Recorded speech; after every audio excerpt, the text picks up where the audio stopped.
As Indiana begins to slowly reopen, cities and towns are counting on economic activity returning. Experts say some communities are primed for a faster recovery than others. Brock Turner has more. With businesses closed, assembly lines halted, and the majority of people staying at home, communities across the state are reeling to try and figure out how to adapt to the new normal.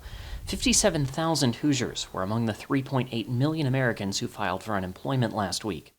It was pretty easy for everybody to shut down once we realized how much of a crisis COVID was.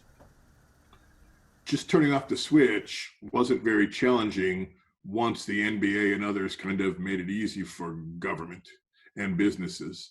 But starting up is going to be a lot harder. So keep that in mind. And thus, we're not going to be able to start up anywhere near as fast as we shut down. That's Drew Classic, a senior policy analyst at Indiana University's Public Policy Institute. It's a group that helps advise government officials on best practices. Times like these are difficult for everyone, and the data is scarce. But data that is available paints a grim picture for many communities. Unemployment claims across the state and country have skyrocketed in recent weeks. An estimated 17% of Indiana's labor force has now filed for unemployment. Although we're seeing a high number of claims being filed, we're also seeing a high rate of payments being made. We're making record number of unemployment benefits payments.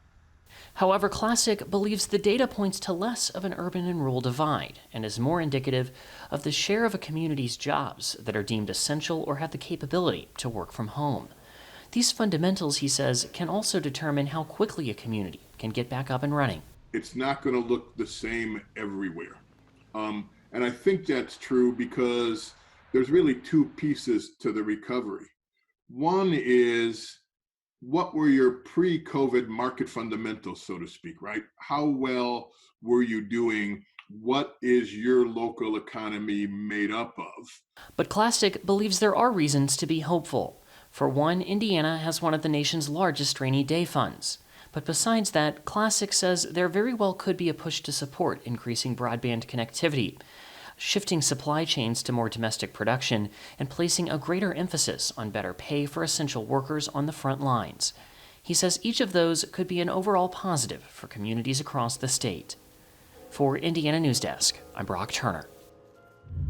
To make matters worse for local governments, many are expected to lose significant revenues from a loss of local sales tax.